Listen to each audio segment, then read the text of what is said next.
The line between hero and villain shatters when a darker self emerges within, transforming a single body into a battleground where brilliant scientists are overtaken by monstrous personas and heroes are consumed by their own power. These villains aren't just evil, they're prisoners in their own minds, powerless to stop the havoc their darker halves wreak, which raises a chilling question. What's more terrifying?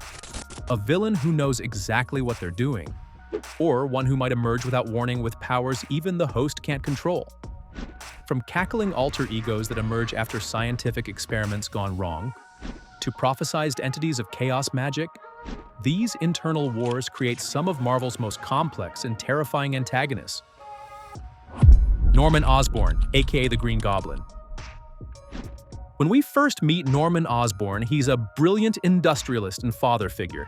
After testing an experimental performance enhancer on himself, he creates one of Spider-Man's most terrifying adversaries. But the Green Goblin isn't simply Norman in a costume. He's a distinct personality, a cackling, sadistic alter ego that emerges to torment Norman.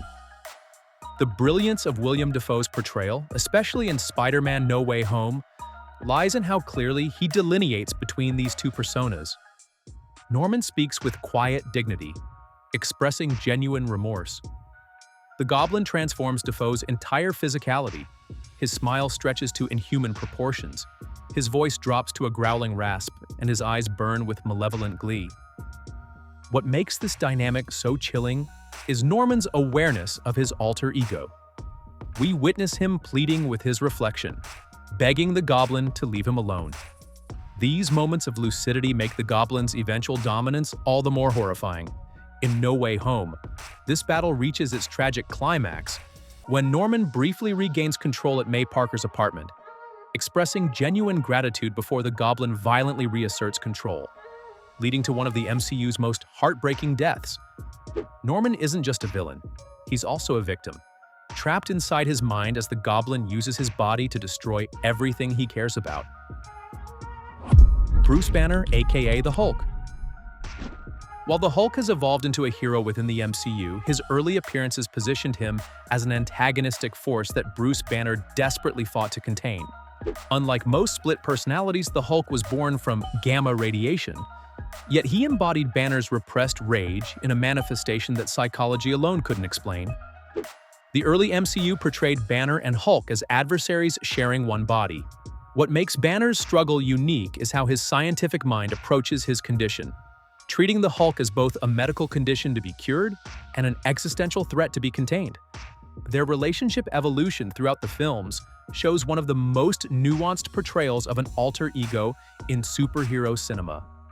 From "I'm always angry" in The Avengers to the integrated smart Hulk in Endgame, we witness a journey from antagonism to reluctant cooperation to integration. Though Banner eventually makes peace with his alter ego, those early films capture the horror of a man who must isolate himself from everything he loves for fear of what his other self might do. Mark Spector, aka Moon Knight. Moon Knight presents arguably the most clinically accurate portrayal of dissociative identity disorder in superhero media.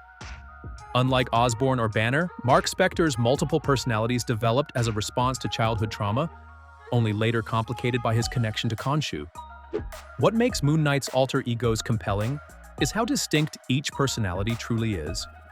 Mark Spector is the hardened mercenary, efficient and direct. Stephen Grant is gentle and intellectual, and Jake Lockley is a cold-blooded killer without the moral restraints of either Mark or Stephen. Each has different memories, skills, and even accents. The villainous aspect emerges when these personalities work at cross purposes, or when one, particularly Jake, commits acts the others would find abhorrent. We witness Mark waking up surrounded by bodies he doesn't remember killing, or Stephen suddenly finding himself in life-threatening situations because of Mark's actions.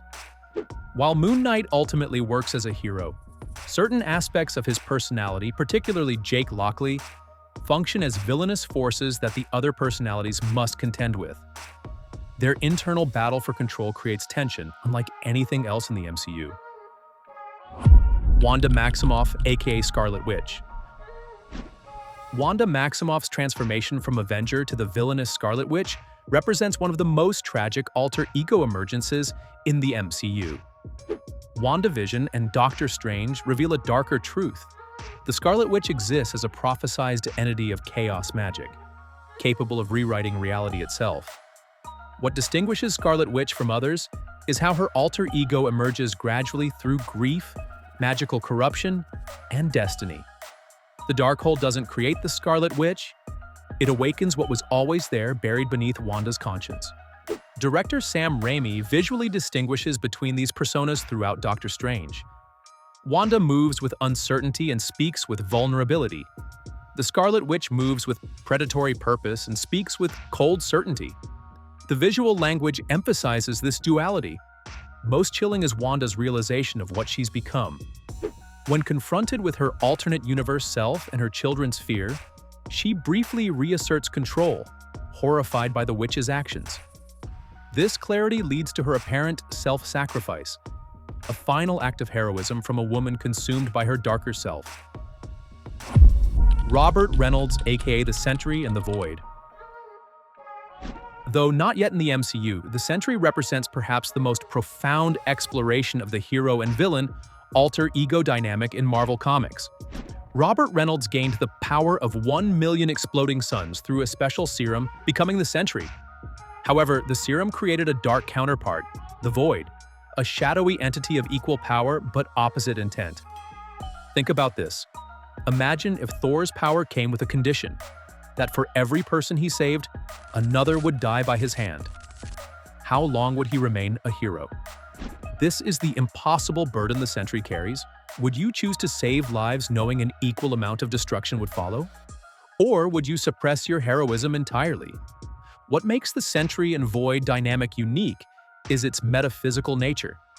The Void isn't simply a secondary personality. It's the embodiment of the darkness in Reynolds' soul, the equal and opposite reaction to his power.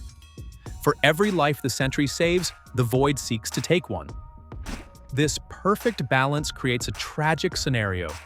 The more heroic the Sentry becomes, the stronger the Void grows. Reynolds often chooses to suppress his powers entirely rather than risk the Void's emergence. The Sentry's story reaches its most heartbreaking conclusion when he realizes that he and the Void can never truly be separated. They are two sides of the same coin. His battles aren't just against external threats, but against the enemy within, a villain he can never defeat without destroying himself. Which of these split personalities do you find most terrifying? Is it Norman's helplessness against the Goblin, Wanda's descent into the Scarlet Witch, or the cosmic horror of the Sentry's unbeatable shadow? Let me know in the comments. What makes these villains so compelling isn't just their powers, it's how they blur the line between antagonist and victim. Norman Osborn isn't just fighting Spider-Man, he's fighting himself. Bruce Banner doesn't fear others, he fears what he might do to them. Wanda, Mark, and Robert Reynolds all battle enemies no one else can see, the enemy within. These internal struggles elevate these characters beyond typical comic book villains into something more profound. Explorations of identity, control, and the fragility of the human mind. They remind us that sometimes the most terrifying monsters aren't the ones that crash through walls. They're the ones that live inside us, waiting for their moment to take control. What other Marvel characters do you think have fascinating alter ego dynamics that we haven't covered? Is there a villain, in comics or other shows, whose internal struggle rivals these five? Share your thoughts in the comments below. Until then, remember what Norman Osborn couldn't. We are who we choose to be. Now choose.